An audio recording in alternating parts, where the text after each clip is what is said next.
Assalamualaikum warahmatullahi wabarakatuh.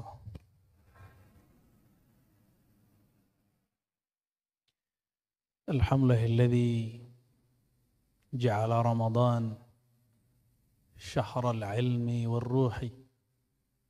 Asyhadu an la ilaha illallah wa asyhadu anna Muhammadan abduhu wa rasuluh.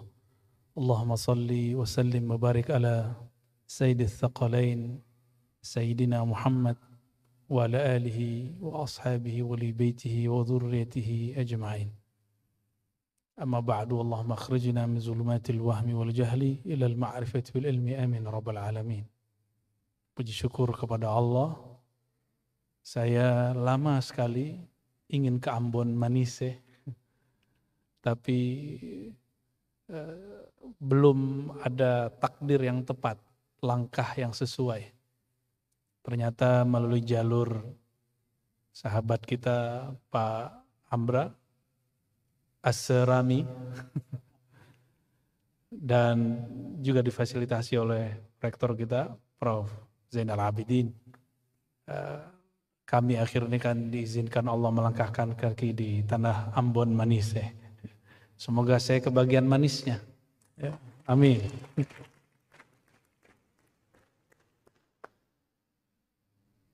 Saya yakin semua kita sudah punya basic keilmuan, ya.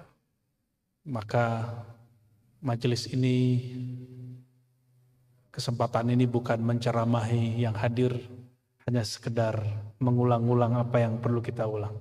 Ya. Yang saya hormati rektor kita, Prof. Zainal Abidin, itu belakang itu marga ya Pak, Rahawarin, mirip-mirip dengan Imam Rahawai. Imam Rahawai itu gurunya Imam Bukhari, yang menyuruh Bukhari nulis kitab Sahih Bukhari dia. Ya, cuma belakangnya ada N-nya ya. Ya. Juga Pak Wakil Rektor, Kepala Biro, semua sahabat-sahabat saya para dosen dan adinda para mahasiswa dan siapapun aktivis keislaman dari komunitas manapun, salam ta'zim dari hati kami yang paling dalam. Judulnya banyak sekali ini ya. Gimana coba di shoot judulnya? Dinamika tasawuf. Apa judulnya? Suatu oase spiritual dalam perspektif dunia modern. Ini yang ngasih judul kayaknya Pak Rektor ini. Benar Pak Rektor? Atau idenya dari Pak Rektor? Kita pecah jadi tiga. Satu tasawuf, satu oase spiritual. Oase spiritual itu bahasa mudahnya marhalah ruhiyah. Periode-periode kerohanian, pengalaman rohani. Yang terakhir, perspektif modern. Dalam bahasa Arab, modern itu disebut al-hadithi. Jadi, min manzur al-hadithiyah. Bisa begitu barangkali ya, perspektif modern. Ini nyambung nggak? Kira-kira nyambung nggak judulnya? Sebelum buat judul kita cek dulu judulnya nyambung nggak? Nyambungnya boleh. Boleh disambung-sambungin, tergantung cara nyambunginnya. Ya. Tasawuf. Berarti selama ini yang buat judul ini mungkin pernah mendengar atau pernah mengalami bahwa tasawuf itu seakan-akan tidak relevan dengan dunia modern. Ini saya curiga nih kepada yang bikin judul nih. Ini ilmu mantik. Ya, alhamdulillah kami diizinkan Allah dulu talaqi mantik kepada Allah yarham, bukan prof beliau, tapi gurunya para profesor, Kiai Haji Saifuddin Amsir Al-Batawi. Tapi beliau kemana-mana sampai berguru ke Syekh Al-Buti. Ahli mantik, saya ngaji kitab mantik kepada beliau. Dan kami diajarkan untuk mengkritisi setiap kata. Ya, salah satunya kata seperti ini. Ya, kita selalu berpikir tasawuf itu di gunung. Tasawuf itu tidak lagi memikirkan dunia. Karena tasawuf yang disajikan itu tasawuf hasil penjajahan Belanda. Belanda itu berhasil mendikotomi dunia spiritual dengan dunia realita. Nah, muncullah judul-judul begini. Ya, mumpung di kampus jadi agak genit dikit ya. Next, judul begini harusnya diperbaiki. Bahwa tidak ada dikotomi dan kontradiksi antara dunia spiritual, tasawuf, dengan dunia modern. Karena kalau dia terpisah, sudah pernah ke Jepang? Pak Amra berapa kali ke Jepang? Belum. Nanti bersama-sama kita ke Jepang. Prof belum? Atau nggak usah ke Jepang? Korea? Apalagi? Di Jepang dan Korea, itu ketika orang dibully, jadi ada artis, dia dibully cuma sekelompok orang, dia mau bunuh diri. Di Jepang ada masalah sedikit, itu ada gunung bukit khusus untuk bukit bunuh diri. Itu mengerikan sekali. Ternyata Jepang itu dengan kemajuan teknologinya, ternyata mengalami kemunduran spiritual. Jadi jika ada pertanyaan tadi dan jadi buku, Prof, limadza ta'akhkhara al-muslimun wa taqaddama al-akharun? Kenapa Muslim, bukan Islam ya, Islam selalu maju. Kalau Muslim orangnya, Islam itu bersih, orangnya belum tentu bersih. Lihat aja kampung Muslim di Ambon, ya sampahnya, waduh saya tadi kaget, ya tepi jalan. Saya dari kecil ngaji kitab, selalu kitab fikih itu, kitab pertamanya taharah. Dan dibuka selalu dengan at-tuhur syatrul iman, bersuci, suci, bersih separuh iman. Tapi ternyata orang Islam itu memang paling malas. Makanya hadisnya paling banyak bab taharah. Karena Allah tahu orang Islam ini seperti itu. Tapi Islam bersih, orang Muslimnya yang belum tentu bersih. Tolong dibedakan. Muslim itu tidak suci. Islam suci. Inna ad-dina indallahil Islam. Islam tidak perlu dibela. Muslim perlu dibela. Allah nggak perlu, Allah nggak butuh kita. Yang justru kita yang perlu Allah. Kita yang perlu Islam. Islamlah yang membela kita, bukan kita yang membela Islam. Ini mohon maaf perspektif kata-kata. Ya, perspektif kata-kata. Boleh sepakat, boleh tidak. Ya, di kampus ini orang boleh berbeda dan perbedaan itu dipelihara. Sepakat? Ya.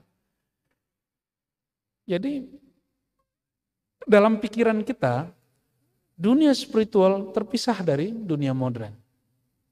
Saya masih ingat guru sejarah kebudayaan Islam kami dulu, ketika kami membahas kemunduran Islam, pertanyaan tadi, saya bertanya, Pak, kenapa Islam mundur?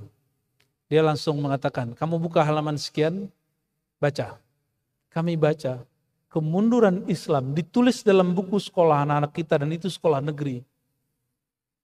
Karena orang-orang bertasawuf. Berarti ini buku sejarah kebudayaan Islam, tapi yang saya baca itu sejarah salah faham tentang Islam. Mereka lupa semua bahwa kebangkitan baik politik, teknologi, semuanya adalah orang-orang yang kita sebut wali-wali Allah. Pernah dengar tentang Ibnul Haytham? Karena Ibnul Haytham sekarang ada TV, ada handphone. Dulu kameranya gede.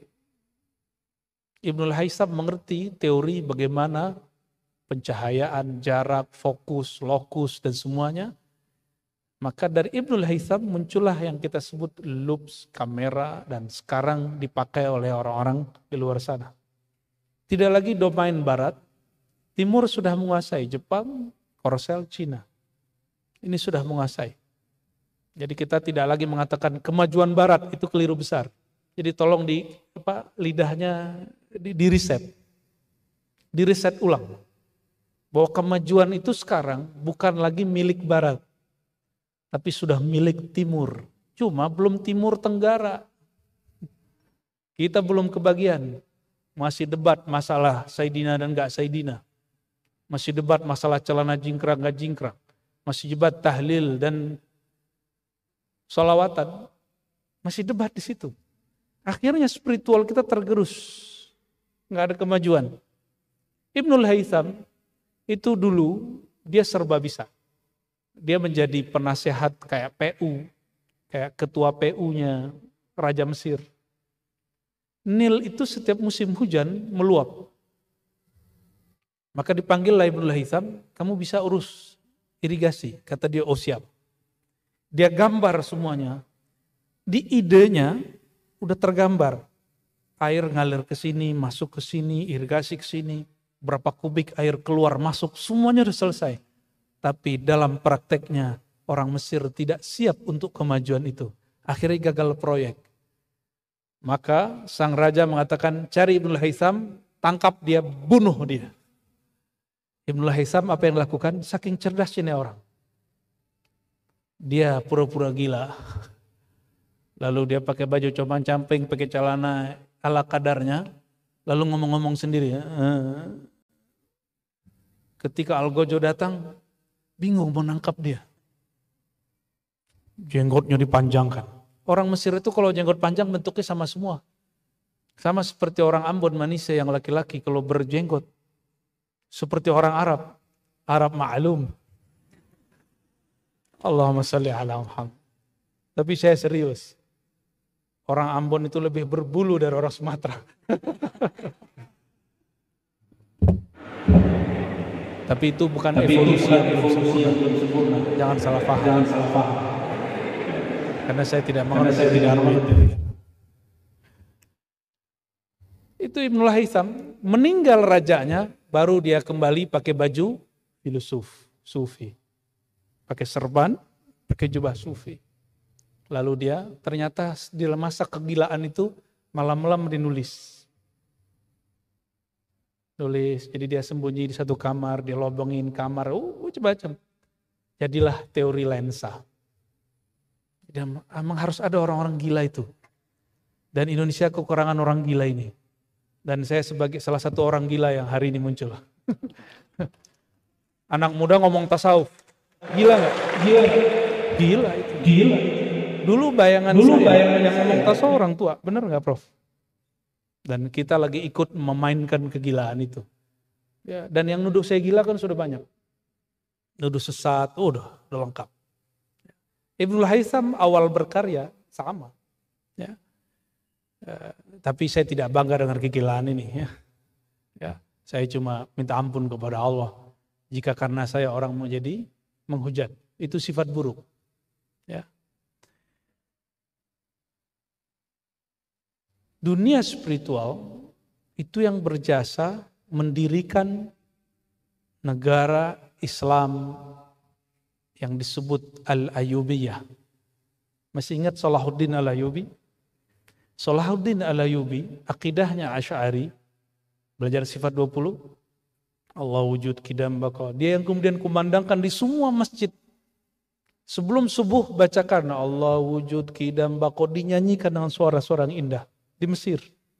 Salahuddin Al-Ayyubi, dia mengambil alih Al-Azhar yang tadinya Syiah. Itu Syiah. Syiahnya Syiah kebatinan. Bukan Syiah yang Iran hari ini. Itu Al-Azhar diambil alih. Dan Mesir dikuasai tanpa perlu perperangan. Kenapa? Kemajuan taktik dia. Karena kebetulan rektor kita S2-nya berkaitan dengan keamanan. Itu Salahuddin Al-Ayyubi kuliah keamanan zahir dan batin kepada murid Syekh Abdul Qadir Al-Jailani. Namanya Al-Qutub Al-Kabir Qudayb Al-Ban Al-Majzub. Itu wali Majzub. Tahu wali Majzub? Tokoh spiritual yang memerankan kemabukan cinta. Orang mabuk kayak orang gila. Tugas dia cuma satu, dapat tugas dari Syekh Abdul Qadir Jilani untuk menguji ahli-ahli fikih. Orang-orang, pejabat-pejabat, hakim-hakim, ahli hadis itu diuji. Apa yang diuji? Batinnya. Berprasangka baik atau berprasangka buruk. Suatu kali Qutaib Alban itu sengaja sholat di satu masjid di Khurasan, tapi sholatnya diam-diam. Ketika dia selesai sholat, dia kemudian pergi ke depan Masjid Jami'. Di Masjid Jami' ada tokoh mirip-mirip seperti Pak Ketua MUI kita ini. Cuma umurnya lebih muda dari beliau, kalau beliau sudah melewati masa itu. Maksudnya semua ketua ada di beliau. Ketua ini, itu ada di pada orang yang jadi imam di masjid itu. Cuma kisahnya lain. Kalau Pak Ketua MUI datang aman-aman aja. Orang ini datang melihat Qutaib Alban, apa kata dia? Ini makhluk apa ini? Di depan masjid, Qutaib Alban, tapi jangan ditiru. Dia buang air kecil berdiri dan tidak istinja. Padahal dia istinja. Cuma dia tidak perlihatkan dirinya istinja. Dia berpakaian seperti Ibnul Haisam tadi sedang menggila. Lalu ketika orang qomat, dia tidak masuk masjid. Ya alasannya ada, saya sedang tidak suci, tidak boleh masuk masjid. Ketika si imam segala ketua ini masuk masjid dan jadi imam, di dalam sholat mulai dari takbir sampai assalamualaikum yang terbayang oleh dia cuma wajah orang yang tadi buang air kecil di depan masjid. Dan dia sudah menyiapkan siasat. Karena ternyata salah satu jabatan dia adalah Qadil Qudat, Hakim Agung. Apa kata dia? Saya akan sidang orang ini di tempat. Berarti lagi sholat, orang ini sedang menyiapkan undang-undang untuk menjerat Qutaib Alban. Lagi sholat, yang dia sembah adalah Qutaib Alban. Apa buktinya? Nah ini cara cek sholat kita ini benar atau tidak. Ba'da assalamualaikum, dia langsung berdiri menerobos jamaah. Kata Imam Ahmad Al-Kattani, ciri-ciri sholat seseorang tidak diterima, ba'da sholat dia langsung mengejar yang dia pikirkan di dalam sholatnya. Dari hal-hal duniawi. Ada orang kepikiran handphone lagi bunyi dalam sholat. Assalamualaikum langsung buka handphone. Itu sholat nggak terima tuh. Kenapa? Selama sholat dia ingat handphonenya. Ada yang ingat apa? Ingat mau ceramah. Nah ini hati-hati, ini bulan Ramadan nih para kiai kan banyak proyeknya. Ya. Biasanya ceramah sebelum tarawih atau setelah tarawih? Ada yang setelah, tapi yang pasti setelah Isya. Itu problem. Kadang-kadang di dalam sholat menyiapkan bahan lagi mau ceramah. Yang ketawa pengalaman. Termasuk saya. Saya juga pengalaman begitu. Betul, dia tembus sampai keluar, dia panggil, "Hei, Fulan, kamu siapa?" Ini orang gila, tapi dia tahu, "Ana Qutaib Alban." Berarti dia bukan orang gila. Dia majzub, dia sedang memerankan kegilaan. Apa kata dia? Tazaddaqta. Kamu telah berbuat zindik, sesat dan menyesatkan. Mengganggu orang sholat. Lagi sholat dia batuk-batuk. Mengganggu. Ini hati-hati nih bapak-bapak yang marah-marah ke anak-anak cuma karena anak-anak main petasan di luar. Ya, ini 11-12 dengan segala ketua zaman dulu ini. Ya, kecuali ketua yang depan kita, enggak begitu ya. Akhirnya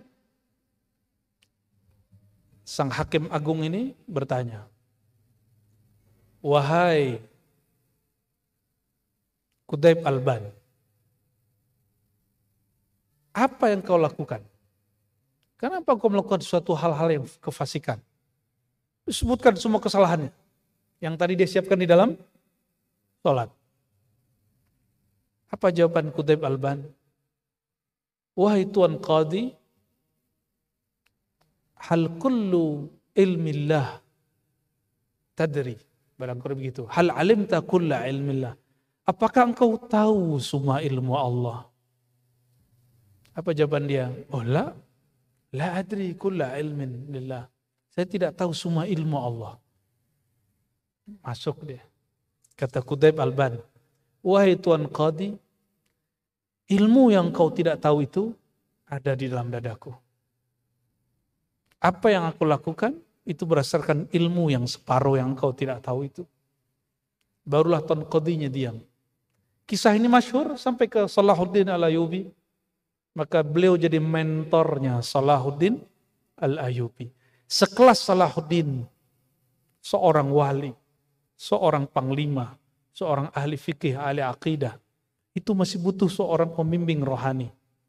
Kalau dalam bahasa kesufiannya disebut mursyid, murabbi dalam bahasa pergerakan, dalam bahasa kekinian, karena masuk ke bab asrul hadis, perspektif modern kita sebut mentor. Akhirnya Salahuddin Al-Ayyubi, dialah pertama kali orang yang memenangkan perang salib. Benar nggak? Walaupun itu cuma sebentar, habis itu kalah lagi. Meninggal dia selesai lagi. Kenapa? Karena dia berguru kepada kekasih-kekasih Allah, sufi, murid Syekh Abdul Qadir Jilani, pendiri gerakan spiritual Qadiriyah. Itu ada. Sampai di Ambon katanya ada manaqib Syekh Abdul Qadir Jilani. Betul? Ada ya? Kita cuma dapat manaqibnya hari ini. Spiritualnya mana? Itu PR kita bersama. Itu bagian, itu baru pengantar Bapak Ibu ya. Mau lebih serius? Saya mau luruskan. Tasawuf itu bukan banyak wiridan. Tasawuf itu ada dua ittijahan, ada dua perspektif.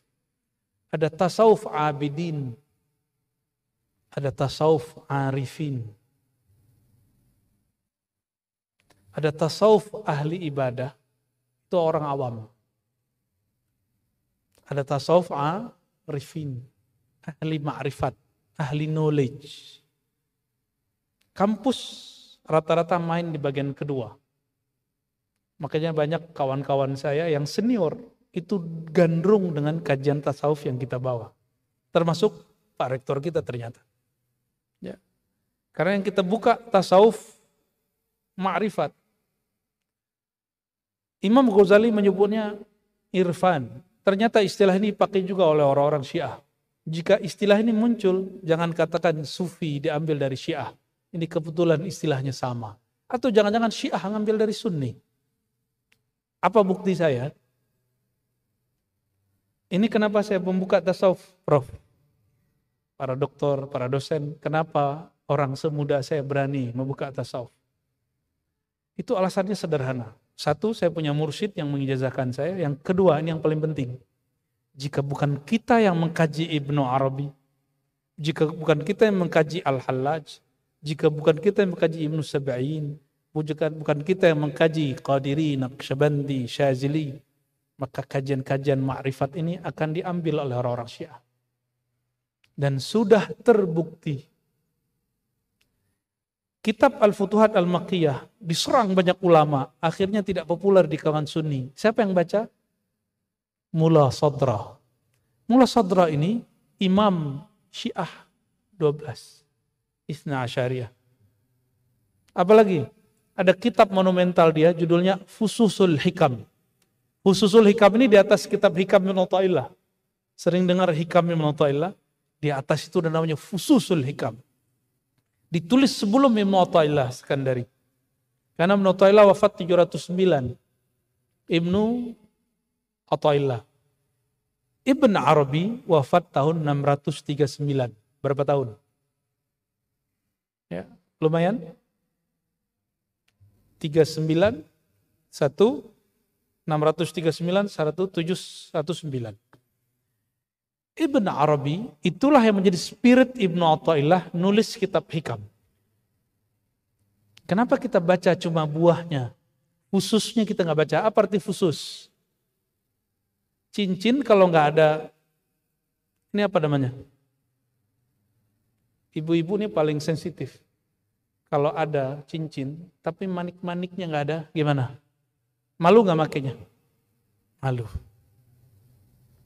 Kita maunya jadi, plek.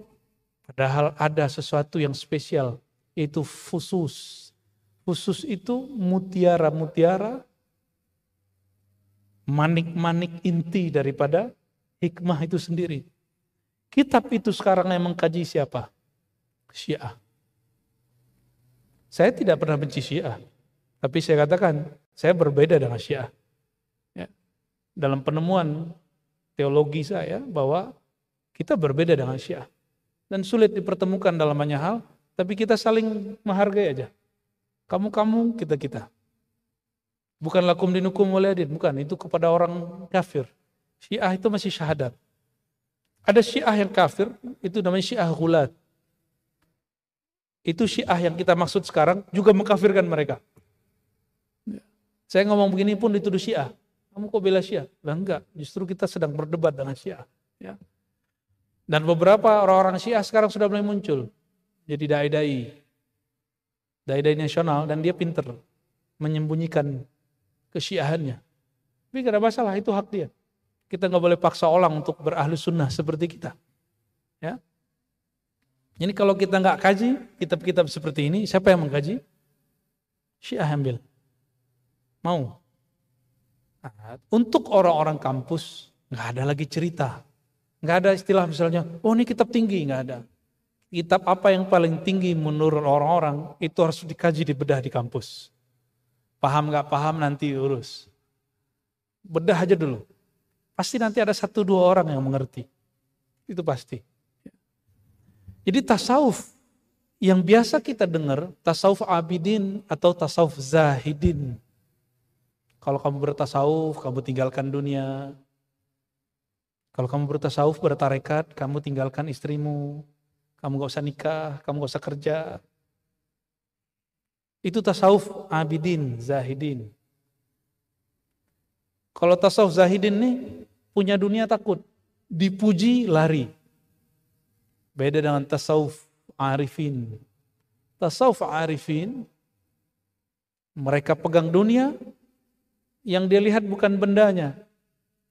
Yang dia lihat, lillahi ma fis samawati wal ard. Milik Allah yang di langit, yang di bumi. Kata mereka, at-ta'imus syakir kas-sa'imus sabir. Hadis sahih. Orang yang makan, bersabar, bersyukur, sama makomnya dengan orang yang bersabar, yang dapat musibah, tidak makan, lalu dia bersabar. Pilih mana? Makan, syukur, lapar, sabar.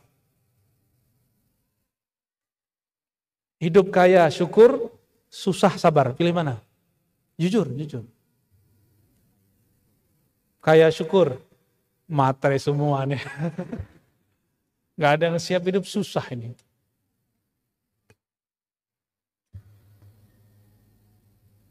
Kaya syukur, orang-orang arifin ini bagi dia sama. Hidup susah, hidup senang itu gak ada yang susah. Susah itu perspektif.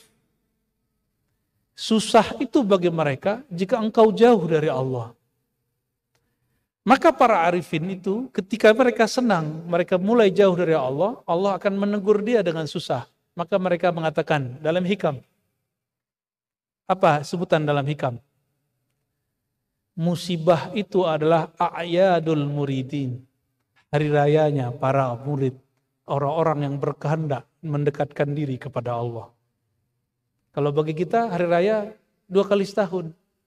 Bagi mereka tidak. Hampir setiap hari ada hari rayanya.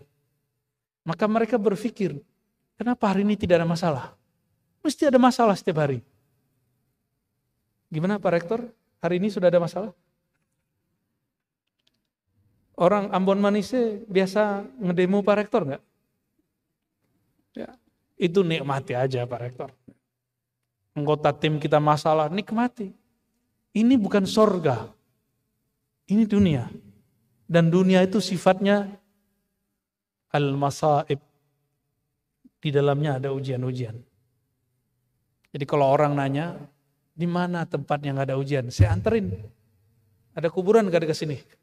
Saya anterin ke sono. Oh di sini kamu nggak akan diganggu orang. Ya. Paling dicolek sama malaikat mungkar nakir. Kalau percaya. Tapi percaya nggak percaya pasti dicolek sama dia. Dunia tasawuf arifin inilah yang sedang dihajar. Dihajar karena mereka salah faham bahwa arifin ini sama dengan zahidin. Padahal itu beda. Zahidin ini sukanya wiridan, betul. Nyari ijazahan, riadoh. Ya. Nah, minta ijazah ini. Itu dia. Nyari-nyari beban aja itu hidup ya. Ijazah wirid beban gak? Ini amalin 1000, beban gak? Beban. Tapi kalau bagi arifin, kalau sudah kenal Allah, tidak ada beban. Maka Ibnu Athaillah As-Sakandari mengatakan, Syaikhuka man la yut'ibuka. Gurumu itu kalau ngasih wirid, kamu girang. Bukan malah merasa dibebani. Itu gurumu. Pernah dikasih wirid orang terus ngerasa dibebani, berarti kita gak cocok sama dia. Ya. Kita yang gak pantas untuk dia. Nah jangan dibalik. Ini banyak nih orang-orang zaman now menjadikan standar kewalian seseorang itu dirinya. Contohnya gini, guru itu gak connect kalau ngomong, berarti dia bukan wali. Guru ini kalau salaman nama saya, batinnya belum bersih, berarti dia bukan wali. Ada lagi yang lucu, kalau dia bisa nyebut nama saya, berarti dia wali. Kalau dia panggil saya, berarti dia wali. Berarti ente yang angkat wali toh. Berarti dia menjadikan dirinya sebagai standar kewalian. Itu wali apa tuh ya? Wali kutub. Wali kutub apaan? Ya, kutub kupret.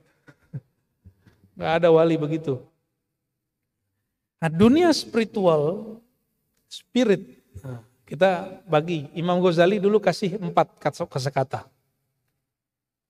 Kosakata ini dia temukan setelah dia mencari lebih dari 40 tahun. Kita nggak usah mengulang yang dia alami. Pertama, jasad, jismiyah. 2, nafsiyah. 3, qalbiyah. 4, ruhiyah. Lalu dia terjemahkan dan dia persempit lagi, dia bagi-bagi lagi. Itu ada dalam kitab, silakan dicari, Al-Munkiz Minad Dhalal. Al-Munkiz Minad Dhalal isinya adalah epistemologi kemajuan rohani.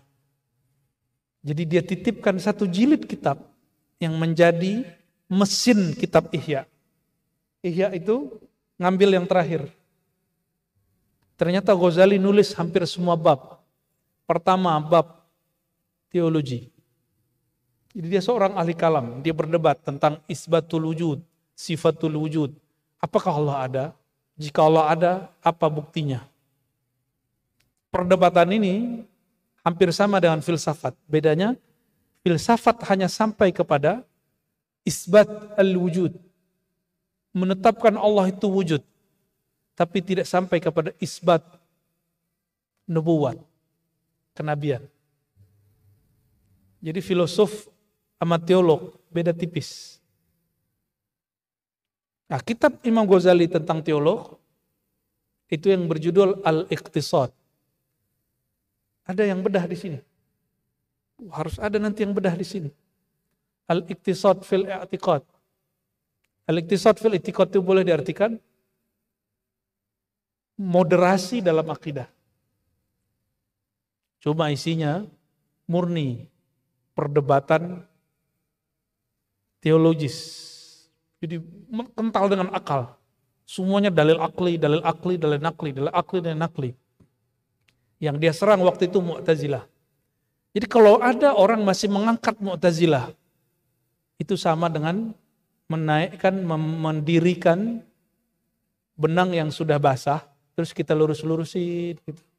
Udah nggak bisa. Sulit. Karena mereka cahayanya sudah padam. Jangan mundur lagi, harus maju terus.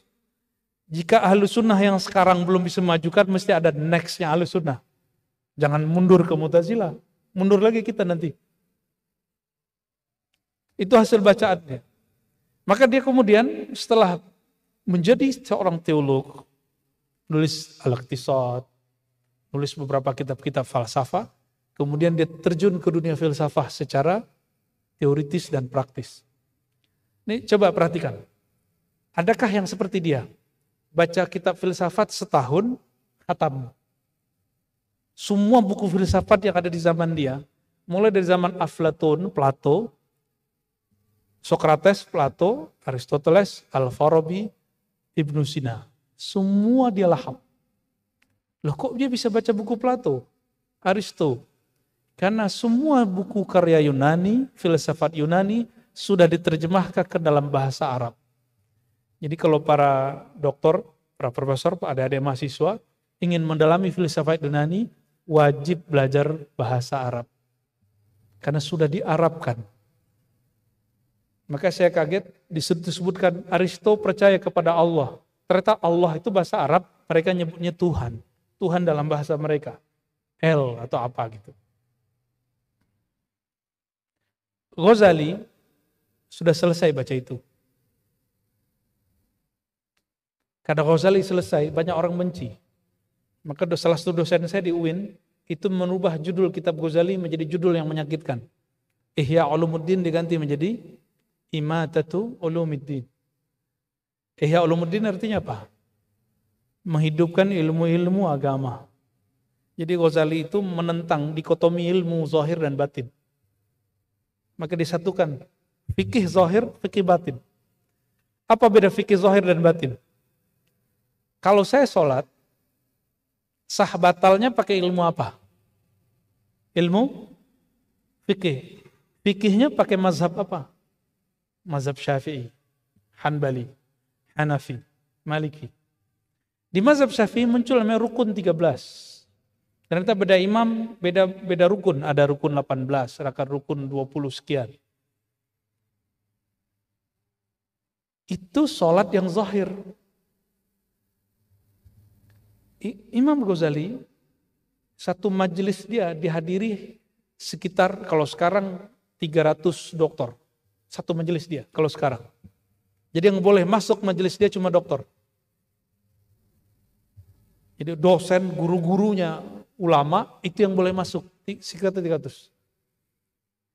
Yang 300 ini, mereka sudah pakar akidah, semua aliran dikuasai, Mu'tazilah, Syiah, tapi mereka memilih Ahlus Sunnah.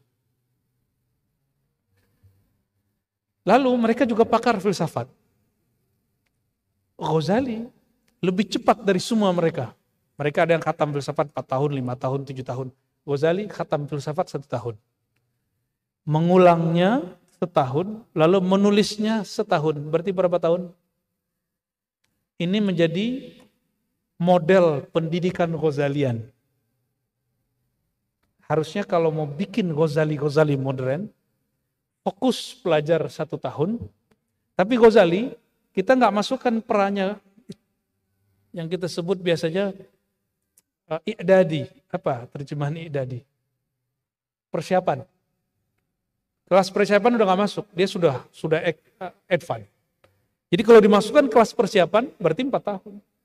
4 tahun bahasa, setahun bahasa, setahun teks, setahun lagi mengkomparasikan teks, setahun lagi menulis tentang teks.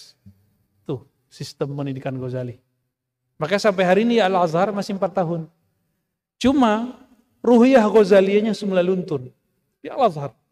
Al-Azhar itu belajar akidah, kitab Al-Iqtisad, Imam Ghazali. Nah, maka saya mengharap nih, mohon maaf para dosen tidak mau menggurui. Ini masa seharusnya tidak lagi zaman PPT, PowerPoint. Ini zaman dosen, setelah mahasiswa presentasi PPT, dosen presentasi membedah interteks. Ambil 2 teks atau 1 teks, baik yang berbahasa kita, bahasa Arab, bahasa Inggris, lalu dibedahkan, disajikan ke mahasiswa. Karena mahasiswa kita nol. Mereka cuma punya ilmu thariqat al-Gughliyah. Ya, benar nggak? Berapa banyak nih adinda kita mahasiswa, besok mau presentasi, malam ini jadi kopas. Itu sebabnya mohon maaf, saya sudah nggak mau masuk S1. Agak sombong sih. Apa pengalamannya? 5 mahasiswa copy paste. Tapi yang saya puncak terakhir saya ambil itu belum ketemu tasawuf. Belum bertasawuf seperti sekarang. Saya ambil, saya lempar sama dia. Shing, gitu. Kena mukanya. Untungnya yang saya lempar ini santri. Saya lempar, dia ridho. Sekarang jadi imam. Dikirim ke Timur Tengah jadi imam. Mahasiswa sekarang dikata-katain gitu kan marah. Ya, ngelawan dia. Makanya nggak pernah berkah ilmu mahasiswa. Karena dikata-katain guru itu, dosen, itu berkah. Ya, saya dibodoh-bodohin dosen, itu saya bahagia. Maka ketika kita nulis tesis, disertasi, saya dirombak, itu bahagianya bukan main. Di Sumatera bagian tertentu, mahasiswanya dirombak skripsinya, pembimbingnya dibunuh. Pengujinya mempertanyakan tulisan dia, pengujinya ditusuk. Itu mahasiswa apaan? Itu bukan mahasiswa, nggak akan ada kemajuan dalam diri kalian. Ghazali, mundur sedikit. Sebelum masuk ke bab itu, dia sudah merawat apa yang disebut dengan, jadi diri kita ini kan mirip dengan binatang. Kebinatangan kita ini ada 2, ada binatang yang tamak, ada binatang yang buas. Yang tamak nih makan proyek ini. Kalau yang buas, apa yang buas? Ingin berkuasa, bukan. Masuk, ingin berkuasa, ingin menghancurkan lawan. Karena karakter binatang buas itu belum diobati, belum dilatih. Anjing dilatih, jadi benar. Tubuh ini nggak dilatih, nggak benar. Lebih parah dari anjing. Lebih parah dari semua binatang yang ada. Mengerikan bahasa Quran. Ulaika kal an'am balhum adal. Balhum adal itu lebih sesat dari binatang ternak yang sukanya hobinya makan, yang tamak. Lebih sesat berarti emosionalnya nggak terkendali. Ghazali ngurusin orang itu. Maka diturunin kitab-kitab Ihya Ulumuddin. Nah, kembali ke sini. Ghazali baca filsafat setahun, komparasi teks setahun, nulis setahun. Kalau digabung dengan pranya 4 tahun. Pranya Ghazali apa? Ghazali menguasai semua ilmu mantik. Di sini nggak ada jurusan filsafat, Prof. Ada. Itu saya berharap sekali mahasiswa menguasai ilmu logika mantik Islam. Yang sering muncul di TV, ahli logika siapa? Rocky Gerung. Itu filsafat ala UI. Kapan filsafat ala UI negeri muncul? Atau IAIN muncul? Filsafat logika yang terstruktur. Masa kayak Rocky dilawan pakai besar mulut? Enggak nyambung. Yang lawan Rocky itu cuma bisa 2 orang. Praktisi yang ngerti logika politik praktis. Yang kedua, ahli logika mantik yang murni. Itu bisa minimal sepadan sama dia. Kalau enggak, debat kusir, enggak enak lihatnya. Dia aja yang menguasai panggung itu. Ya, benar enggak? Saya yakin kalau Pak dosen masuk sana, keteteran juga itu. Ya. Kadang lupa semua dengan mantik. Belajar mantik itu, Bapak Ibu, itu asiknya bukan main. Kalau praktis, bukan hafalan. Jadi jangan mohon maaf, Pak dosen, kalau nggak ngerti mantik, bilang, saya nggak ngerti mantik, jangan kasih saya. Mantik itu, ilmu logika, mesti dikasih ke orang yang mengerti filsafat. Karena mantiklah yang merumitkan filsafat, mantiklah yang memudahkan filsafat. Yuridullah bikumul yusra. Nah, Allah menginginkan kemudahan, bukan usra. Kemudahan dalam berpikir, gramatikalnya mantik. Jadi mohon maaf, kegagalan semua pemikir Islam hari ini, di belahan dunia manapun, itu kegagalan mantikiyah. Dan tepuk tanganlah mereka, apa? Muncul ulama yang mengharamkan mantik. Dan tapi lain, Ibnu Taimiyah mengharamkan mantik, dia buat mantik baru. Dia menawarkan mantik baru. Sekarang yang ikut Ibnu Taimiyah, mantik baru Ibnu Taimiyah dia nggak paham. Mantik baru Ibnu Taimiyah melahirkan sama dengan Rushdian, materialisme barat. Jadi yang kita lihat Rushdian, Taimiyah inilah yang melahirkan materialisme barat. Filsafat materialisme itu dari sana semua. Karena pemikirannya masuk. Kita lupa Ibnu Taimiyah ini, dia dari kampung negeri namanya Harran. Harran itu adalah tempat transit filosof Greek Yunani yang melarikan diri ketika diserang oleh pemerintahan-pemerintahan yang berteologi tertentu. Ya. Gimana? Kepalanya nggak panas kan? Mahasiswa. Kalau dosen-dosen udah biasa ini. Ghazali sebelum dia masuk ke filsafat dia jago mantik, dan yang kedua dia jago ilmu kalam. Bisa nggak kira-kira satu semester itu mantik, semester berikut kalam, bisa nggak? Tapi sulit ya, karena ngikutin ini akreditasi. Jadi nomenklatur mata kuliahnya harus menyesuaikan di sana. Sayang, yang buat di sana nggak mengerti Ghazalian. Oke, kamu anti Ghazali. Kita main di Rushdian. Sama. Rushdian itu Ghazali dalam wajah yang lain. Karena dia seorang menjadi Rushdi, karena dia ketemu buku-buku Ghazali. Jadi bagi saya, separuh Ghazali, keliaran Ghazali itulah jadi Ibnu Rushd. Kita kan sering bentur-benturin dia.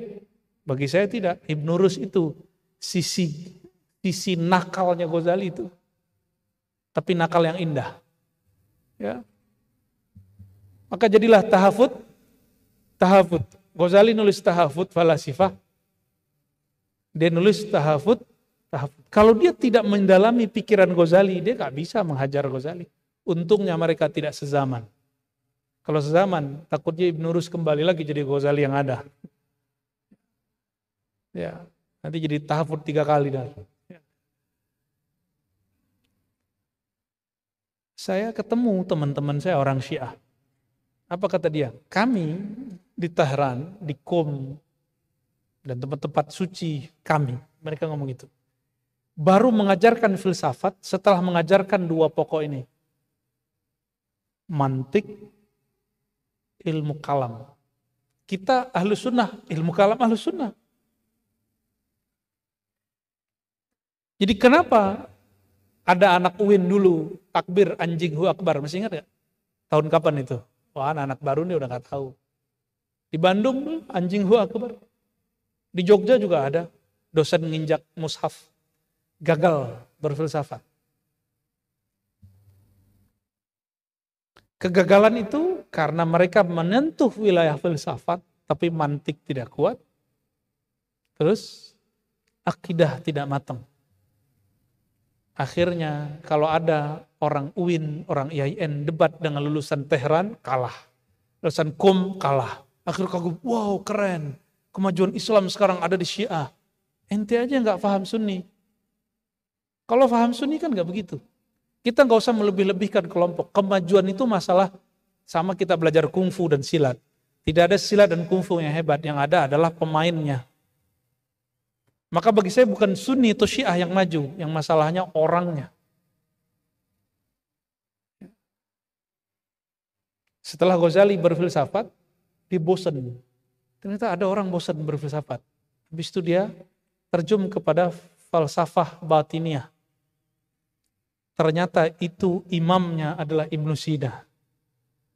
Ibnu Sina di akhir hayatnya dia menjadi orang-orang yang ilahiyun. Senang ngomong Tuhan, tapi tidak menjalur jalur sufi. Maka dia tulis kitab Asy-Syifa. Syifa itu obat. Bagi dia obat manusia yang pertama bukan obat fisik. Obat pertama dia menyadari dirinya bertuhan. Apa kata dia? Anak kecil mainannya apa? Umur 5 tahun.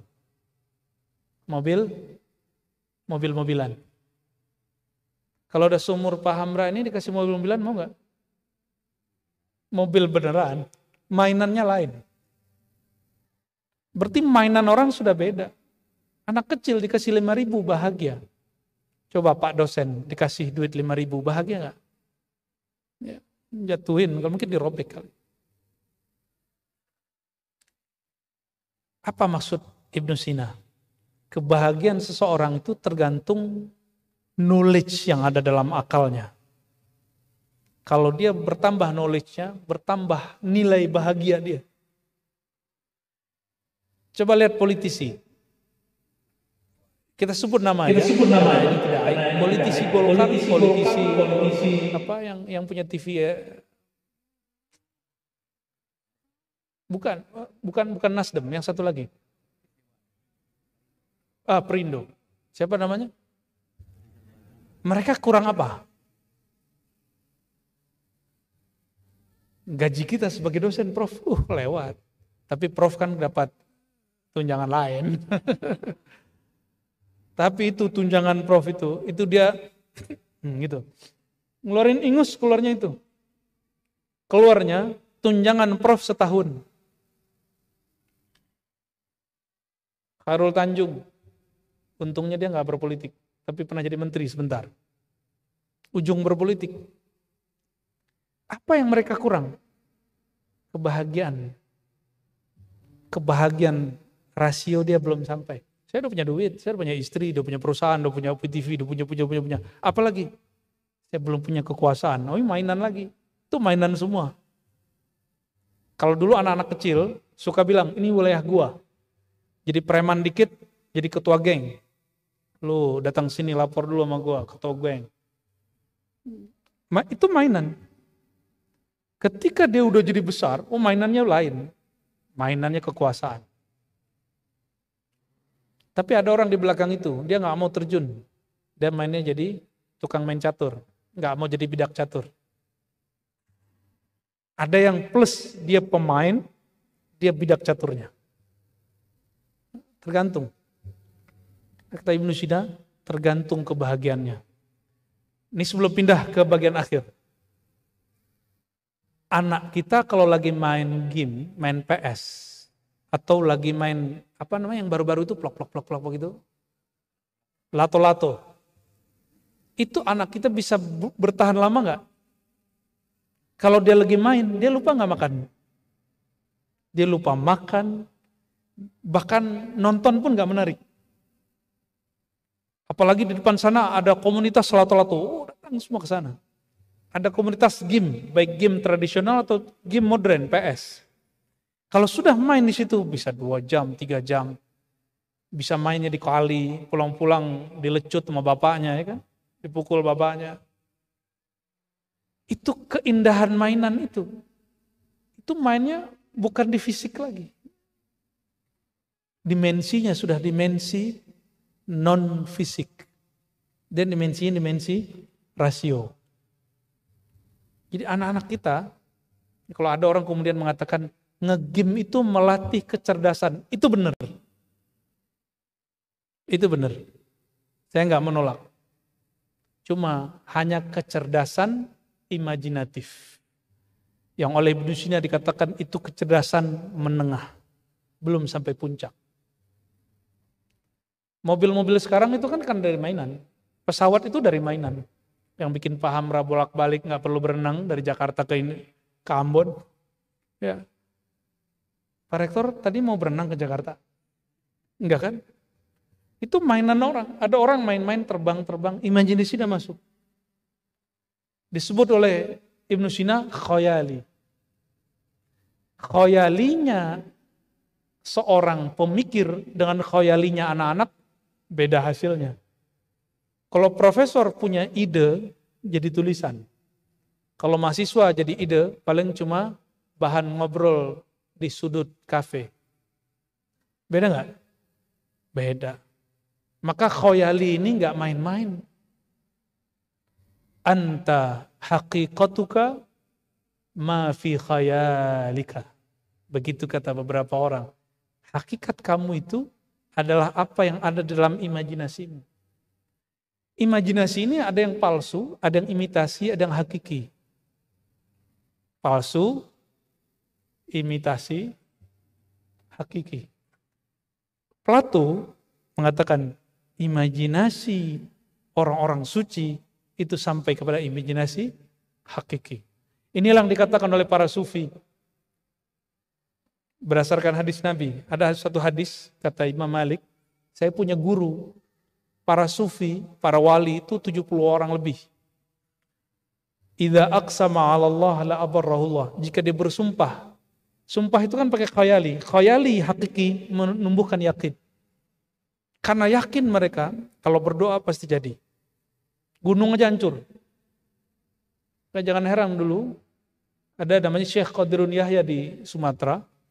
Dia membantu salah satu pemberantasan komunisme di Malaysia, itu cukup dengan batu zikir, disebut batu sijil. Karena dia punya khayali hakiki. Jadi batu ini, dia masukkan ke dalam frekuensi zikirnya, lalu dia penetrasikan zikir yang dia dapat. Oh, sekarang ternyata ketemulah apa yang disebut dengan air doa. Ketemu, diilmiahkan. Dulu belum ilmiah. Al-Ghazali dulu sibuk di dunia itu. Sekarang kita sebut ilmu ini dengan ilmu hikmah. Orang-orang silat nyebutnya kanuragan.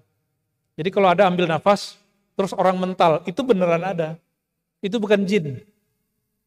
Itu energi nafas.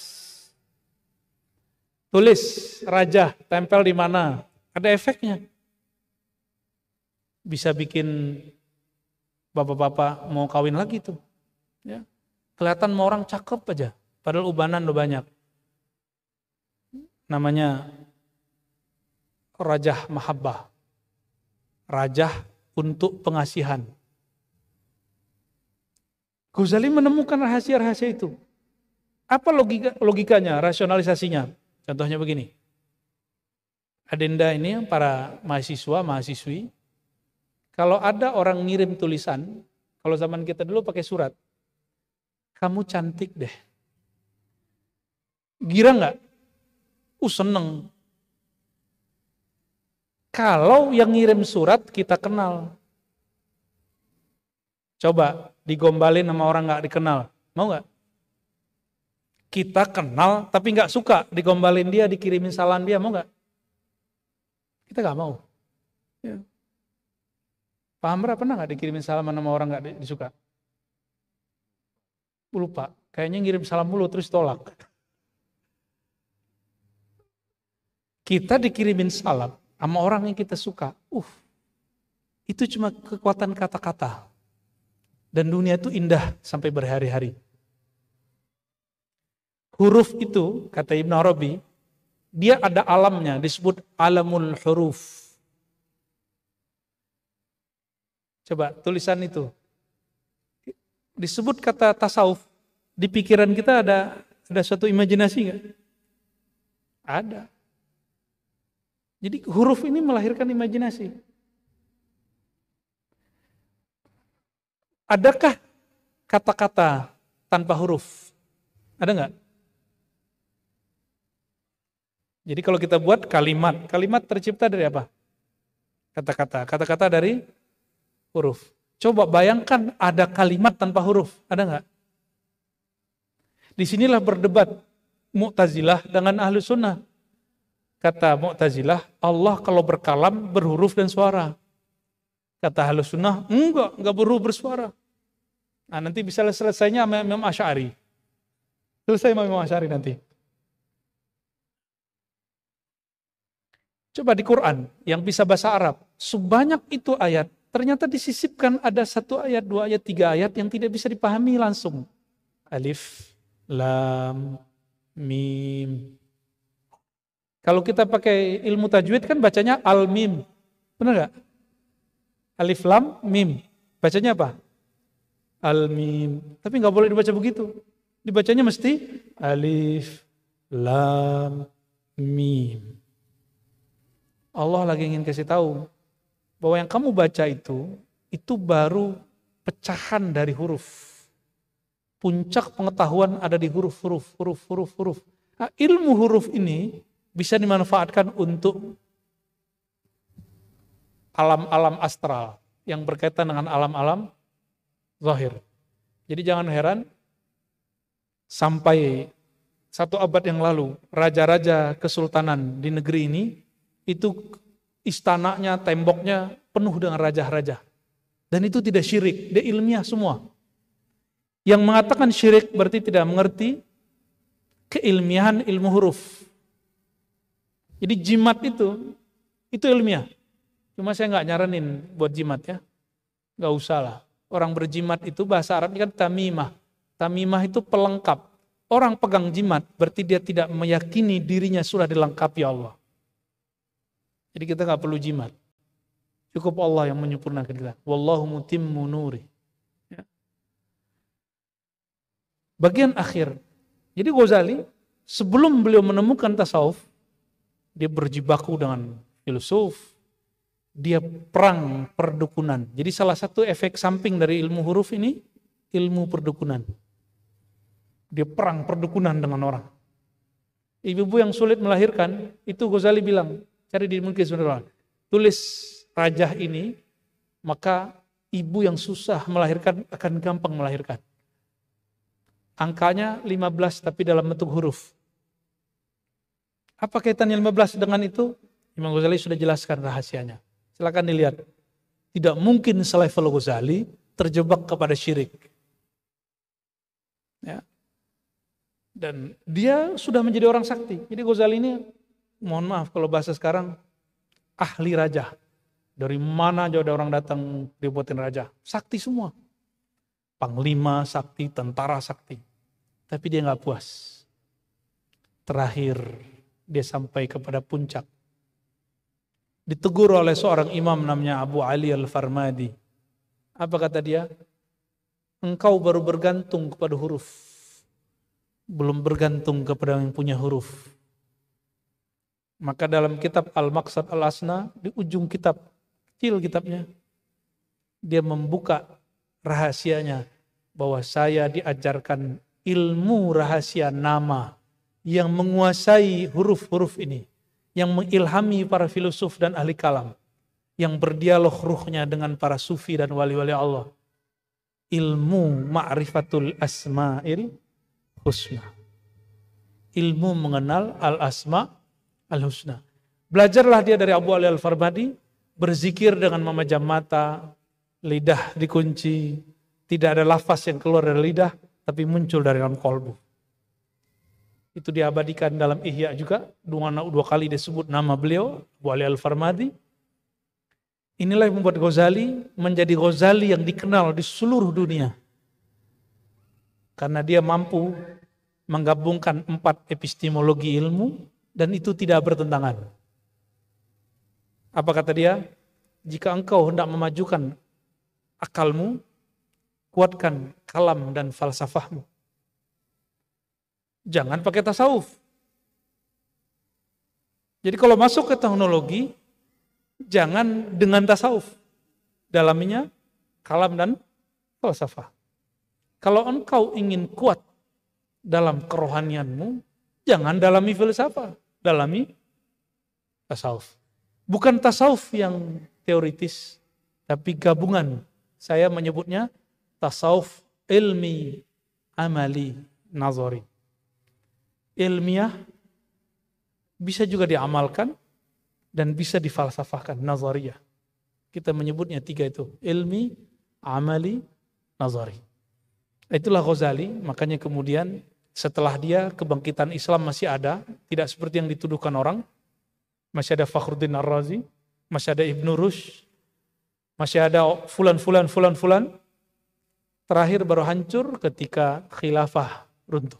Karena mereka menyerang Imam Ghazali, tidak mengamalkan lagi ajaran Imam Ghazali. Jadi Ghazali bukan membuang filsafat, dia hanya ingin mengatakan filsafat ini kamarnya ini. Ilmu matematika, filsafat. Jadi kalau ada nih adik-adik baru hijrah, jurusannya jurusan umum, mengharamkan filsafat. Itu lucu. Maka harus hafalkan ilmu, haramkan ilmu ekonomi, haramkan ilmu arsitek, haramkan ilmu kimia. Kenapa? Itu semua cabang dari filsafat. Ya, jadi hati-hati memfatwakan sesuatu haram. Ya, haram itu domain mufti, bukan domain orang-orang diskusi. Barangkali itu karena diskusinya di kampus, jadi saya tidak keluarkan maraji' batiniahnya. Ya, saya keluarkan maraji' akliyah. Barangkali itu silakan mungkin nanti berkembang dalam pertanyaan. Jika tadi pertanyaannya kenapa yang lain maju, kita mundur karena kita tidak tepat dalam menempatkan epistemologi keilmuan. Ya. Jadi akal untuk falsafah, qalbu untuk kerohanian, jangan dibalik. Wallahu a'lam bis-shawab. Fadhal, ya.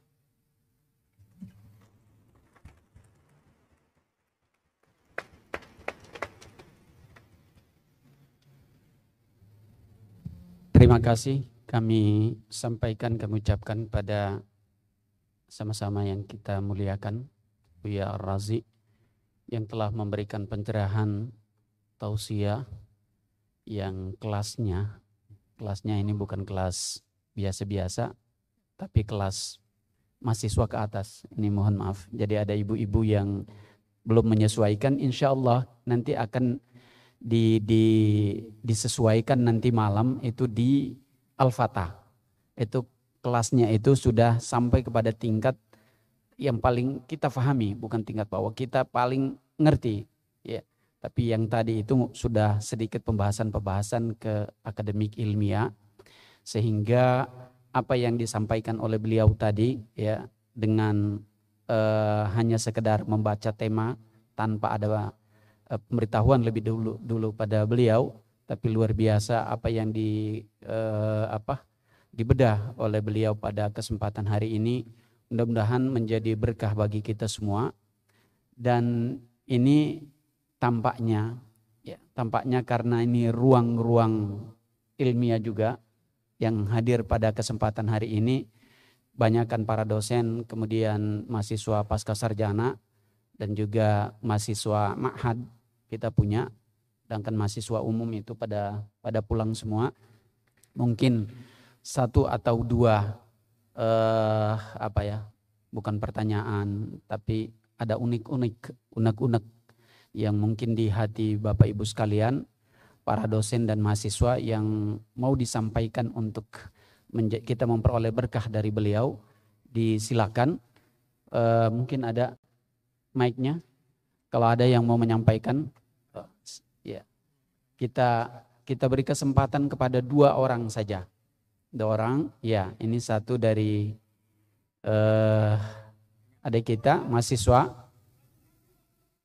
Mungkin dari dosen, saya ingin dari bapak-bapak dosen yang khusus jurusan filsafat, akidah filsafat ada? Pak Abidin, ya. Monggo silakan adik kita yang mahasiswi. Ya, ini ada nama. Ini perempuan, yang perempuan tadi. Iya.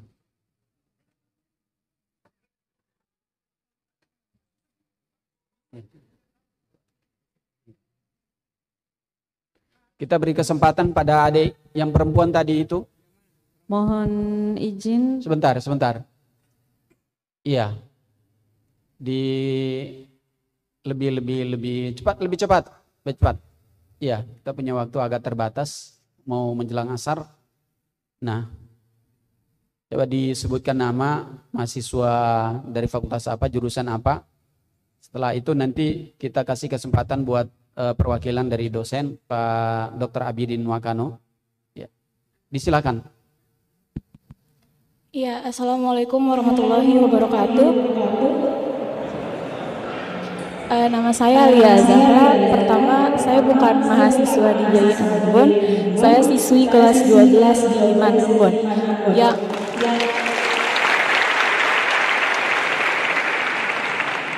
Yang ingin saya tanyakan ini ke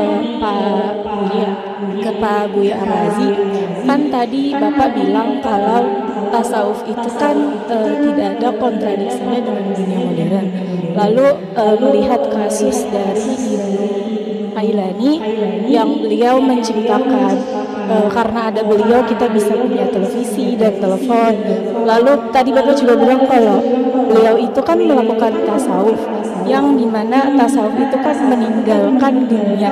Lalu kenapa beliau masih memikirkan tentang istilahnya memikirkan umat, memikirkan dunia gitu.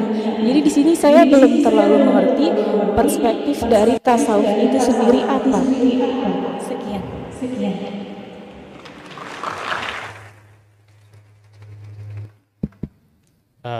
Assalamualaikum warahmatullahi wabarakatuh.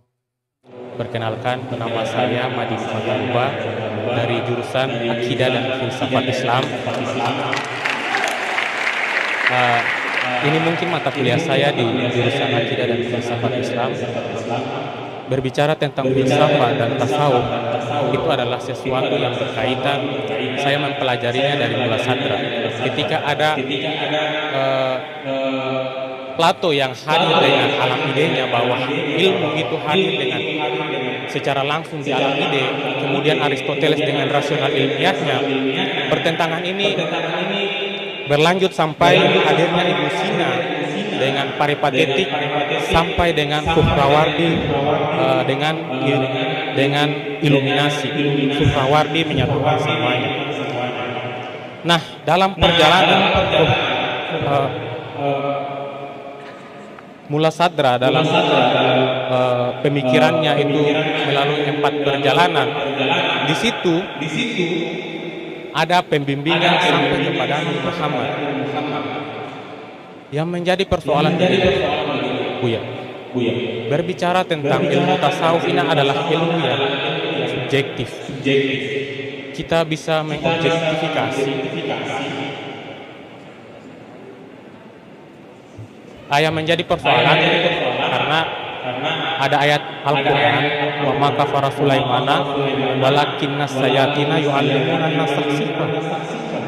Yang menjadi persoalan di sini, Buya, bagaimana menemukan pembimbing yang baik untuk sampai kepada Guru Muhammad. Sekian dan terima kasih. Ini karena kita sudah mau memasuki surat asar, jadi untuk penanya ketiga tolong langsung substansi. Sekali lagi langsung substansi saja. Terima kasih. Ya, terima kasih. Assalamualaikum warahmatullahi wabarakatuh. Mohon izin Buya, Pak Rektor yang saya hormati. Senang sekali jumpa dengan Buya dan waktu mungkin singkat saja ya. Ibnu Arabi itu kan adalah guru para sufi dalam belakangan itu kan banyak orang mengatakan Ibnu Arabi pasti yang tadi dia sudah katakan sudah tidak mendalami, apalagi kitabnya Futuhat Makkiyah itu sesuatu yang luar biasa. Bahkan saudara-saudara kita di Syiah itu banyak mengembangkan, terutama Mula Sadra. Dan satu lagi mungkin ya, kenapa pikiran dari Ibnu Arabi ini begitu banyak dikafirkan dengan gerakan puritanisasi. Wahdatul wujud itu kan istilah yang diberikan oleh Ibnu Taimiyah, yang seorang yang sangat empiris, dan itu belakangan kan Ibnu Taimiyah dalam logika seperti Buya katakan itu banyak sekali dijadikan rujukan untuk mengkafirkan seorang Ibnu Arabi. Dan sebenarnya at-takhafut itu juga yang kita agak lucu ketika dalam kita belajar sejarah peradaban Islam dianggap menjadi bagian dari kemunduran Islam. Dan ternyata ya kebangkitan pergerakan-pergerakan Islam banyak diinspirasi oleh para sufi ya, tarikat-tarikat yang menggerakkan ya sampai di level Indonesia. Saya kira Christian Sunuhugronya juga merupakan salah satu orang yang turut meletakkan tasawuf sebagai bagian yang kemudian membuat kita zuhud dan tidak tampil di gelanggang peradaban. Terima kasih Buya atas kunjungannya, luar biasa, banyak inspirasi. Terima kasih.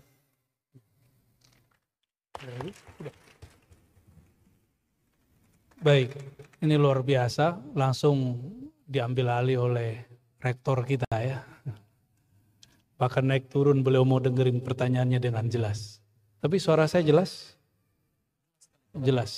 Oh, di bawah jelas. Kami yang terhijab. Itulah nasib orang yang kena pantulan suara. Sama, kena pantulan cahaya jauh begitu.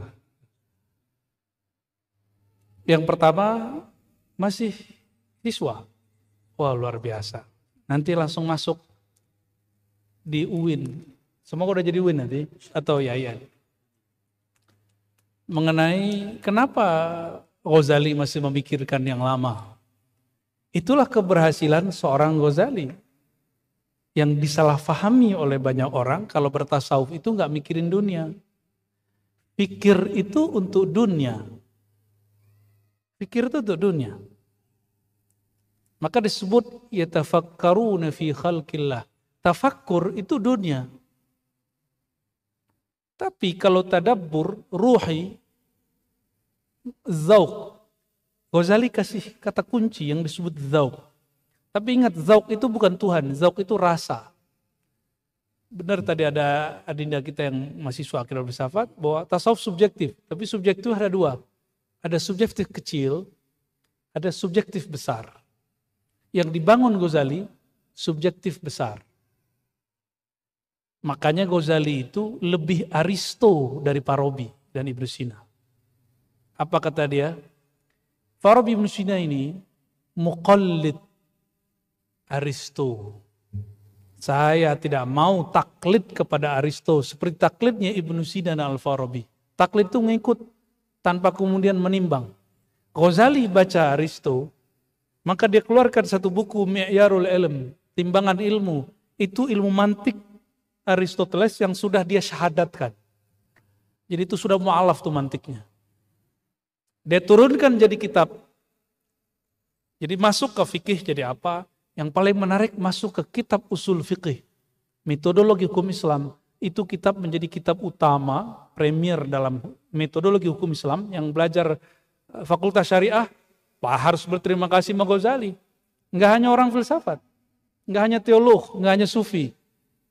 Saya juga peminat lintas mazhab. Karena dulu pernah mengajar Bidayatul Mujtahid walaupun jurusan saya akidah filsafat. Beliau nulis satu kitab judulnya Al-Mustasfa.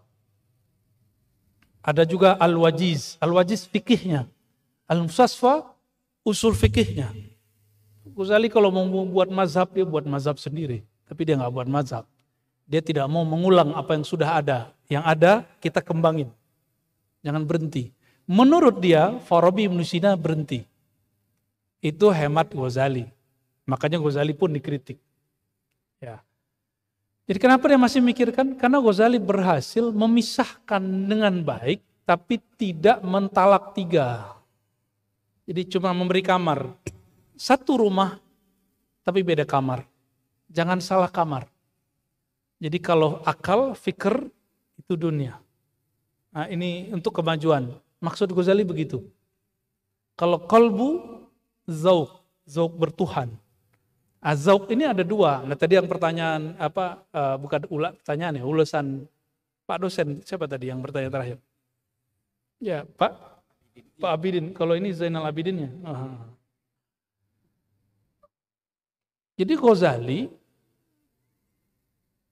dia tidak mengajarkan orang zuhud level 1. Kecuali muridin. Dia bilang kalau kamu masih murid berlatih, silakan tinggal dulu pengganggunya. Hatta Ghazali punya fikih sendiri lalu mengatakan seandainya menghadiri sholat jamaah di masjid jami' mengganggu khalwat qalbumu, maka dalam beberapa saat kamu sholatlah di rumah. Itu cuma di mazhab Syafi'i bisa. Mazhab Hanbali nggak bisa, Maliki nggak bisa. Cuma Ghazali ngomong begitu. Apa kata dia? Kalau kamu lagi riyadhah, misalnya jangan setiap hari, mungkin seminggu, 10 hari, 40 hari paling lama, engkau boleh tidak sholat di masjid. Tapi syaratnya satu, sedang riyadhah, sedang berlatih. Gak boleh lama-lama, habis itu keluar. Ghazali paling lama suluknya, khalwatnya, dia suluk 10 tahun. Dan dia kemudian menfatwakan gak usah lama-lama. Kecuali mutajarrid, orang udah gak ada lagi hasrat duniawinya.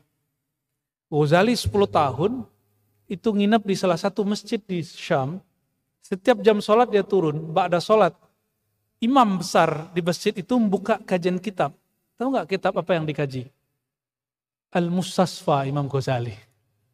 Mi'yarul Ilm Imam Ghazali. Tapi dia nggak ngaku, itu karya saya itu enggak. Dia naik lagi ke atas, dia malu. Orang sebut dia Hujjatul Islam. Setiap kali nama dia disebut dia nangis, maka dia naik ke atas. Siapa yang membimbing dia? Juga seorang ilmuwan, kekasih Allah, mengenal Allah, menyeimbangkan antara syariat dan hakikat. Namanya tadi Abu Ali Al-Farbadi. Nah, nyambung dengan pertanyaan Adinda mahasiswa yang jurusan filsafat tadi.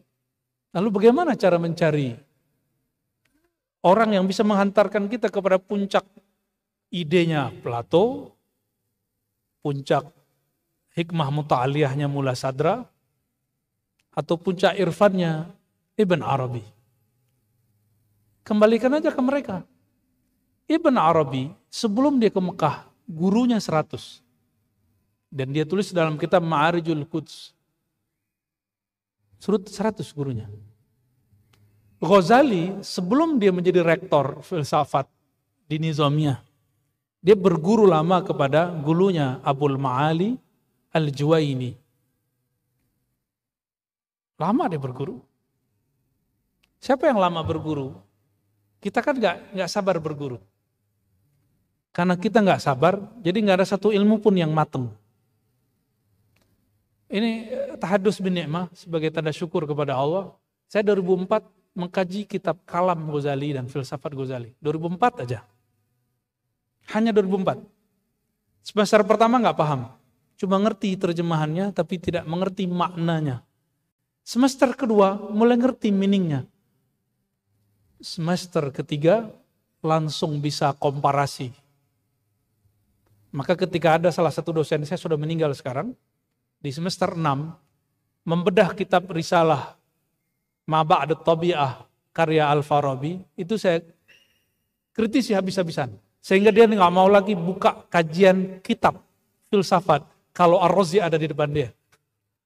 Ya, agak ngeri juga dulu itu ya. Udah selesai. Jadi saya sebelum masuk ke tasawuf, itu 2 tahun mendalami falsafah Ghazali, lalu falsafah peripatetik. 2 tahun. Tahun ketiga mulai jenuh. Saya khatamkan buku Ghazali, Majmu' Rasail, lalu baru masuk kepada Al-Futuhat Al-Makkiyah 9 jilid. Itu 2006 khatam, alhamdulillah. Tapi apa yang terjadi? Karena baru membaca buku tasawuf yang ada tahu teori bertasawuf. Yang muncul bukan ketawaduan, yang muncul tambah sombong. Oh, itu semua Profesor Ibn Arabi saya bantai semua itu. Dulu, kalian ini ya hajar aja terus. Yang penting tampil. Pengen nonjolin. Ternyata yang terjadi adalah hubbus syuhrah. Ingin dikenal pakar ilmu Ibn Arabi. Dan saya bertobat kepada Allah bertahun-tahun seperti itu. Ya. Nah, Adinda mahasiswa, jangan tobat dulu, ntar aja dulu ya. Baca aja dulu. Belum apa-apa udah tobat. Tobat dari apa? Baca dulu, baru tobat. Kalau belum ada yang dibaca, apa yang ditobatkan? Dan emang baca satu. Dulu ada yang bimbing saya baca kitab. Dibimbing, jadi kami baca kitab ke dia. Tapi yang kitab yang saya baca cuma kitab-kitab metodologis. Baca Arab, terjemah, cara memahami teks Arab. Sudah mengerti, lalu baca sendiri. Jadi, baca sendiri, la yazidu illal kibr. Kamu tidak akan nambah nur. Orang tambah nur, Muhammad dia pasti tambah mengecilkan egonya. Membesarkan yang maha ego. Itulah puncak Aflatun. Ibnu Aflatun, dia sampai kepada puncak.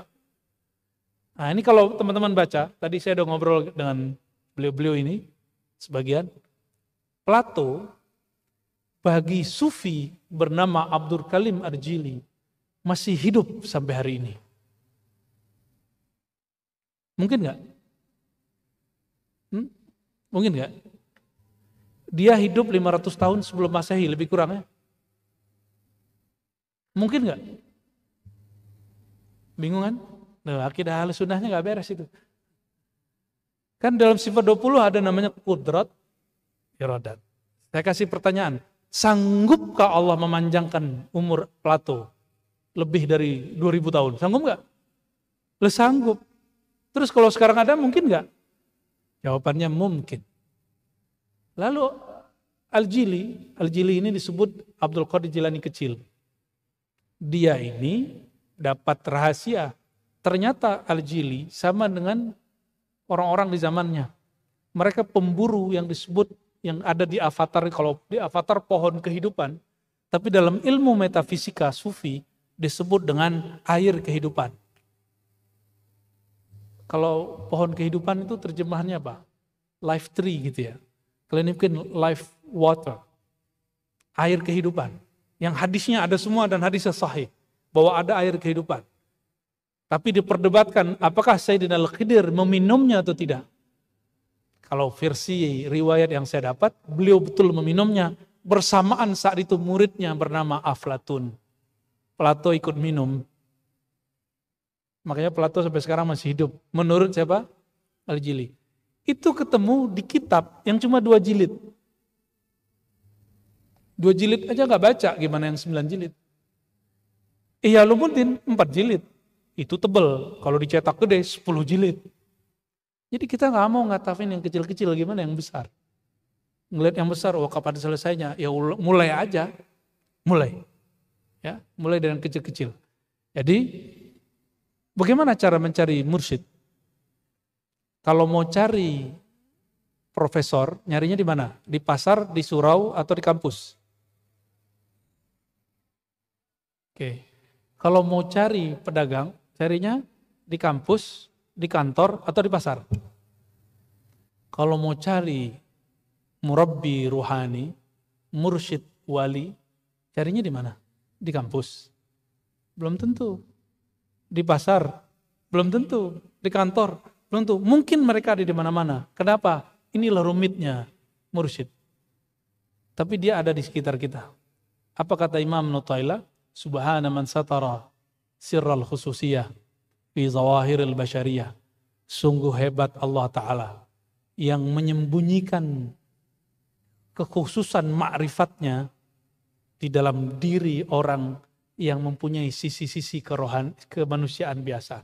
Makan kayak kita, minum kayak kita, tidur kayak kita, nikah kayak kita, cerai kayak kita, ya senang lirik-lirik kayak kita, jatuh cinta kayak kita, benci kayak kita, tengkar kayak kita, kerja kayak kita. Nah itu cara kamuflase. Jadi mereka-mereka ini Allah sembunyikan. Wala ya'rifuhu illa ahlul asrar. Dan tidak mengenal dia kecuali orang yang punya sir batinnya. Batinnya hidup. Jadi bagaimana cara menemuinya? Aktifkan sirnya, kolbunya. Maka bolehlah berbaik sangka kepada semua orang. Jangan pernah meninggi dari siapapun. Ya, kalaupun sudah baca ribuan kitab biasa aja. Karena di atas langit ada langit toh. Ya, beliau-beliau sudah ngalamin semua lah barangkali. Wallahu alam bishawab. Terjawab? Puas tidak perlu. Yang penting terjawab.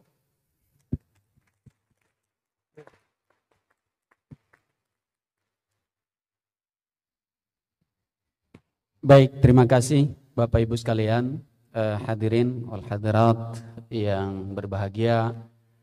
Apa yang telah disampaikan oleh Buya tadi lebih merupakan sebuah pendidikan pelajaran ya pada kita sekalian untuk bagaimana mengasah bukan hanya sekedar fikir kita, tetapi kalbu kita, zauq kita, Mudah-mudahan pertemuan antara fikir dan zauk ini bisa dapat memberikan pencerahan kepada kita sekalian sehingga ada pemahaman-pemahaman dengan tematik seperti tadi itu, apakah tasawuf itu cenderung untuk meninggalkan hal-hal yang bersifat modern, bahkan menjadi kendala bagi sebuah kemajuan.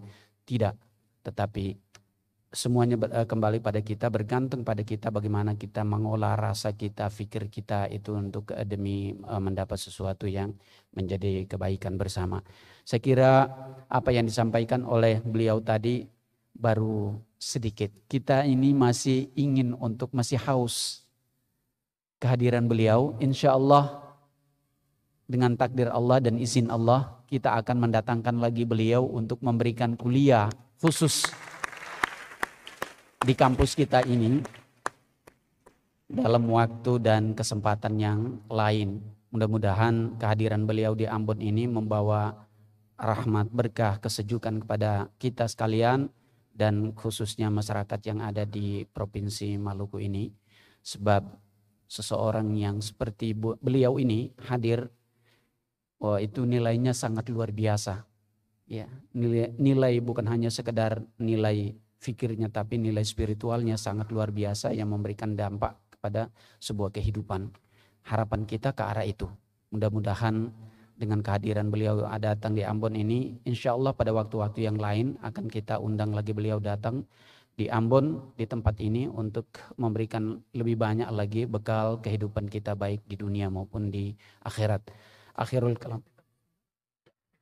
Nah, ini ada kata penutup dari beliau ya pada kita semua, kita sekalian. Mudah-mudahan dengan kata penutup ini menjadi pegangan kita, atau beliau sebut dengan bahasa agak sedikit ilmiah di kantor saya tadi.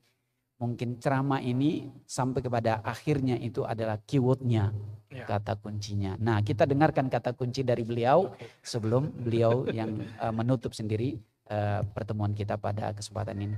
Monggo. Baik, baik Prof. Realitas tasawuf, ini jawaban dari judul tadi. Ini yang jadi kesimpulan yang belum sempat saya sampaikan secara utuh. Masih ingat setahun lalu kita takut ada ancaman dan suasananya mencekam, masih ingat? Ancaman apa? Pandemi. Kiai ketakutan, doktor, profesor ketakutan. Semua ketakutan, jenderal aja ketakutan. Jenderal takut dengan virus yang dia tidak lihat. Jawara takut, pesilat takut, dukun aja mati. Yang biasa ngirim santet, disantet sama virus. Tapi ternyata di situ saya kemudian sadar. Apa yang kita sadari? Ini yang diserang bukan fisik, yang diserang adalah batin. Dan tasawuf itu sangat relevan, sangat nonjol sekali saat itu. Kalau sekarang dia tersembunyi lagi, dia masih berperan, tapi tersembunyi. Perannya ketika orang-orang sedang diisolasi, siapa yang menemani dia? Kalau si orang ini tidak kenal Allah, dia akan stres. Meninggalnya bukan karena virus itu, tapi meninggalnya karena tekanan batin. Disitulah kecanggihan kemajuan tasawuf muncul. Itu sebabnya selama 2021-2022, kami setiap malam minggu, malam Ahad, mulai jam 12 malam sampai jam 3 buat kajian hikam. Kajian antivirus rohani. Nah, jadi kalau ada yang bertanya, apa realitas tasawuf di zaman ini? Lihat di zaman pandemi. Makanya Allah kemudian ciptakan kajian ini menjadi menarik. Sampai nanti insya Allah. Kajian tasawuf akan dicari orang. Akan dicari orang. Ya. Kita mempelajari tasawuf bukan untuk dicari orang, tapi untuk mencari yang menciptakan orang itu. Allahumma sholli ala sayyidina Muhammad. Demikian dari kami. Assalamualaikum warahmatullahi wabarakatuh.